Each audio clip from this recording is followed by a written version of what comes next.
Welcome to Swala Nyeti, the law podcast that pairs a layman and a lawyer to answer your legal questions of the day.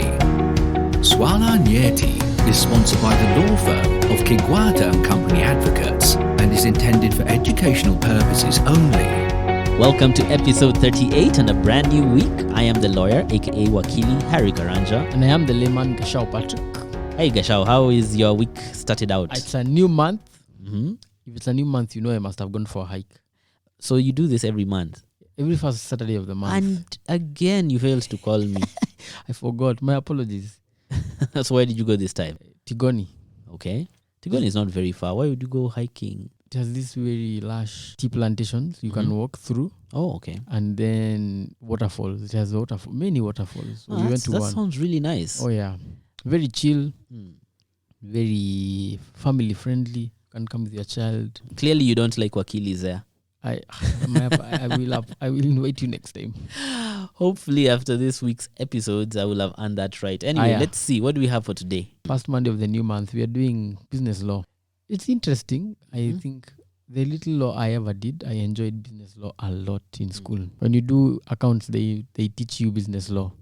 Yeah. So, here's our question from Moha. I am Moha and I'm a hustler. Nilipata tender, which means he won a tender to supply a nearby school with laptops. Huku kwetu, we don't have suppliers, so they couldn't get suppliers where he is. So he went online to a popular ecommerce site and found a good model. He bought Nilibuy, so he bought one and they sent the first one, which was very good. Na ahata, na skiza podcast yenu nayo. Thank you very much, Moha. He's using him to listen to our podcast. So, nikarudi nikamake order 50 pieces. He went back and made an order of 50 pieces of the same laptop. Website ilisema out of stock for that supplier. Lakini wakarecommend another supplier with similar goods. I hope you understand this, Wakil. Of course I do. So, in any case, the website itself recommended a different supplier. Mimi nikalipa juu in the same website, lakini sasa vile nimedeliveriwa. Nimeona these laptops ni 8GB na ya kwanza ilikuwa 16GB. Nimeshaa kula hiyo ya shule na wanataka laptops zao. Sasa nitado. Okay. Actually now do translate. Let me show you that I understood. Let's see. So it sounds like our friend Moha, who says he is a business owner, had made a purchase for a laptop from a popular e-commerce website. Yes. And the initial laptop, he said, was of good quality. And he subsequently made an order for 50 more pieces. However, the website recommended a different supplier because the first one had no stock. Yes. And the second supplier supplied him with laptops of a different quality. Yes. And he says 8GB as opposed to 16GB. And now he is in a situation whereby the school is expecting their 16GB laptops. He has already paid for the 50 laptops and he says that he does not have that money anymore. Might not be possible for him to buy separately. And he is in a fix because he doesn't know what to do. Na kula pesa. So it means the school paid him. Yes. He bought the 50 laptops. Maybe he ate his profit. Yes. And this is very strange because, you know, when you go to these e-commerce sites, you don't know who in fact, I'm surprised he knows these things about suppliers. I didn't know. I go there, I see something I want to buy. Yes. I pay the e-commerce. So I didn't know they get these things from different suppliers. Yeah, I think that will really play into understanding how we can resolve his issue because his issue falls under the most common type of business transaction, which is the sale of goods and services. Yeah. And there is a law which governs all these things. And the issue I think we need to decide here, or we need to determine, is whether he bought this laptop as a sample. If he bought the 50 laptops based on the initial sample, or he bought the 50 laptops based on a description. This guy, the way he is talking, considering he's using that new laptop to listen to us, I'm assuming he ordered something to test it. So he meets the requirements of what he wanted. Yes. And so ordered 50 types of the same thing. Okay, so when it comes to whether you're buying via sample, via description, Okay, first tell me what you mean. We are just buying Wakili. What is this buy? Sample buy. Right. So let's say you want to buy something. You could either go and see an item that meets your requirements and specifications, and you say, give me another 50 items just like this one. Exactly like this one. Okay, that's one option. Or That is sell by. Sample. That is buying by sample. Correct.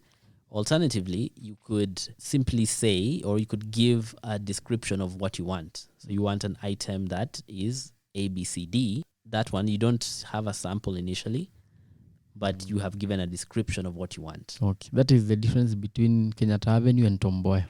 In Tomboya, we walk into the shop and say, do you have like this? Like this one? So there it seems we buy by sample. In this side of, Moi Avenue, Kenyatta Avenue, you walk into the shop and say what you want. And so they look for it and they bring. So in this case, if he bought by sample, then it would be the sample of the laptop that was initially delivered. But he says that he went back to the website, he was recommended to a different supplier, and I'm sure that supplier also had a description of his goods. And when he purchased those second goods, then did they have a description that these laptops are 8 GB? And if he did that, it was a sale by description. So here, that's why it would be important to find out. He started from Tomboya and ended up in Kenyatta Avenue. Yeah, pretty much so. Of course, there is still some hope for Moha. And it comes down to when he says he purchased, he says he paid the same person. Yeah.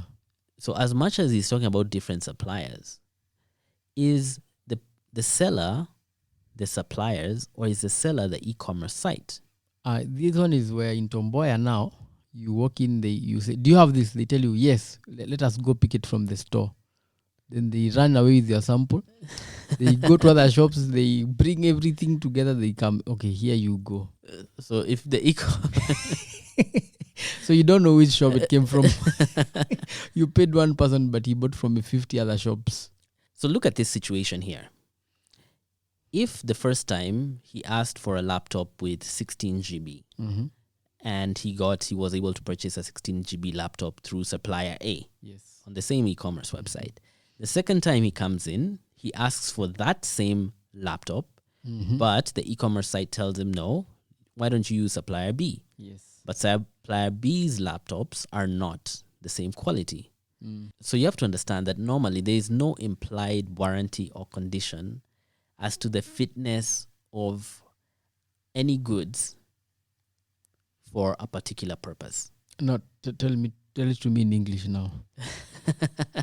So when you go and buy something, okay, and you in your mind, you want to use it for some, let's say you go and buy a hammer, okay, and you want to use that hammer to build a doghouse. Yes. Okay. When you purchase the hammer, there is no implied condition or warranty that hammer will be able to build your doghouse. Okay. Okay. However, there are certain exceptions to this general rule. And if we find that the e-commerce website fits within these exceptions, then it might be possible that they would be liable under the contract to have provided goods that fit a certain description or of a certain quality. Okay. What are these exceptions? So the first is whether Moha, by express or implied statement, made it known to the e-commerce website that he needed to use the laptops for a particular purpose. Okay? So like to indicate what I'm going to use the laptop for? Yes, and even maybe what, the specifications of the tender, etc., etc. Okay. So if he went online and typed 16 GB X model of laptops, is that express enough? That's quite express. And if he did this, and when he got the recommendation, he was relying on the e-commerce's website to return him such results that fit with that express statement, then it can be said that he did rely on their skill and judgment in making that decision. Yes. So now this rule applies, but even this rule has a however. This however has a however. However, what is the yeah, however? so the however to the however Yes. is that you didn't ask for something with a trade name or a patent name. Oh. So he said laptop 16 GB, 15-inch screen, etc. He didn't go and say, I want the HP Pavilion XYZ. Because in that case, Yes. then the assumption is that he knows what the HP Pavilion XYZ does. Now, that was the first exception with an the first however with a however. But the second one is if you are buying these goods by description from someone who normally sells goods of that description, whether they are the manufacturer or not. Okay, there's an implied condition that those goods are of a certain quality. So if I'm buying something from a person who already deals with such items, Correct. then I don't understand. There's an expectation that those items you're buying are of a certain quality. So the person I'm buying from it's the reputation about quality that I'm relying on. It's the fact that they are normally dealing in those specific goods. Let me give you an example. Yes. Where I eat beans Mm-hmm. by the roadside. Mm-hmm. Beans and chapo. He also sells pilipili, the red ones, the hot ones. I say, I want that pilipili I normally take. Mm-hmm. And she brings me capsicum, pilipili hoho. Mm-hmm. And we already have a relationship that I'd never buy pilipili hoho from her. Yes. Is that what you're trying to say? I guess we can use that example because it will also bring out the however. So even this however has a however. However, what is the however? So the however is that you have not had a reasonable opportunity to inspect. Okay? So you can only claim that, you can only say that there was a breach of this condition if you did not have a reasonable opportunity to inspect whatever was delivered. Yeah, so Yes. if I had a chance to inspect, Mm-hmm. do I inspect at her shop and I say this is what I want and she packs it? You inspect at the place of delivery, which could be her shop or it could be in your office, Yeah. wherever it is. But now I'm buying wakili pilipilis. They already been taken to your house. I can't inspect. They're already at your door. So is that the place of delivery? Yes. Okay, so I think we'll get into that. What? There's another however. So remember, we're talking about the general rule with regard to purchase of goods and the fact that there is no expectation that they will fit a particular purpose unless these things that we're mentioning. So we've spoken about two so far. So the last two is that based on the normal customs of that trade, there is an expectation to use the product for a particular purpose. And the last one is, of course, that anything which is written in that contract of sale of goods does not go against what the law already provides. This is the general rule and the exception. Now, as we said, for Moha, the whole reason he would want to know whether he fits within these exceptions is to understand what his options are with regard to the law. Yeah. If the seller can be shown to have breached the conditions or the warranties in this contract through any of the actions that we've mentioned, then Moha has the option of coming back and saying, you know what, this is not the contract we entered. This is a breach of the contract. And then after breach of contract is established, you could ask for either a refund, could ask either the goods be replaced. And if this doesn't work, then you would go to court and make these same demands, but with the court being able to enforce. And these exceptions work for both buying by sample and buying by description. So in this case, we're talking about buying by description. Buying by description. We're talking about buying by description. When Clear. it comes to buying by sample, Yes. okay, it's expected that one, the bulk of the goods will correspond with the sample that was sent. And of course, that you've had a reasonable opportunity to compare the bulk with the sample. Okay. So if these ones are not there, in that case, there would be a breach of warranty. So if what you provide to me is not the sample I provided you, that is as simple as day and night. I wanted this, I showed you, and you brought me something different. More or less. I would hesitate However, to say as simple as day and night. Yeah. If that was the case, lawyers would not make money. Would not be needed. Yeah. Okay. So I think the biggest issue is then buying by description. So, Wakili, if Moha went online and was not expressly clear about what he wanted, this entrepreneur went and said laptops for school use, 16 GB, or even didn't specify 16 GB, but he bought a 16 GB sample. You mean then he's not covered? Even when we feel like this online thing might have deceived him. I'm not sure I understand. You know, he could have written something that's not express. Maybe I just want 16 GB laptops, or I just want laptops for school use. See, then that description is too broad. So this is exactly what I'm saying. If he went and he just asked for laptops for school use and he got an 8 GB laptop opposed to 16 GB laptops, then he could have no claim unless those four exceptions that we have talked about.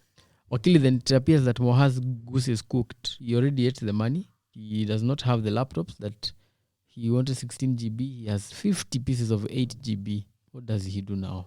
So Moha's goose boiling. is probably boiling. And he might still have one way out. He does? Yes. One, however. There's one fact we are not very clear on, which might give him an opportunity. Okay. Now, when it comes to goods which are being delivered, risk of the goods only passes when the person accepts the goods. And in this case, if he had not previously examined the goods, he needs to be given a reasonable opportunity to examine them before he accepts. So if Moha is in that stage whereby he is yet to examine the goods or he has not yet accepted, then the risk has not passed to him. And in that case, he could simply reject the goods. They would be collected by the supplier, and the supplier is supposed to send back goods that fit the description or the sample that was initially ordered. Significant risk and reward has to pass. I remember that one. Okay, Moha, there you have it. The thing is, it will depend whether you bought by sample or bought by description. If you requested for the same sample as you had bought, then there is a chance that there was breach of your contract. However, if you went into this website and there are 4 conditions. You are not expressly clear on the purpose of the things you are buying, and the person from whom you are buying, that one I don't remember. And then the custom for people who come there is they buy laptops of a certain nature, and you went there, people thought, this guy wants the same laptops. And they obeyed the law of the country in which you are operating from. Then you bought by description. And if you do not meet those 4 exceptions, then you're liable. You take the goods. Moha, you might need a lawyer. I know one, if you do. All the same, thank you very much for sending in this question, and thank you everyone for listening in to this episode of Swala Nyeti. Thank you very much, Wakili. That one was a complicated one, Wakili. Tomorrow's question: can I repossess something that I have been selling on hire purchase? Anyway, from me, this episode of Swala Nyeti. Goodbye. You have been listening to Swala Nyeti. Special thanks to our layman, Gashal Patrick, and our lawyer, Harry Karanja. If you have a legal question that you want answered, send us a WhatsApp message on 0708 111 or email us at admin@swalanyeti.org. You can find downloads to all our podcast episodes on our website www.swalanyeti.org.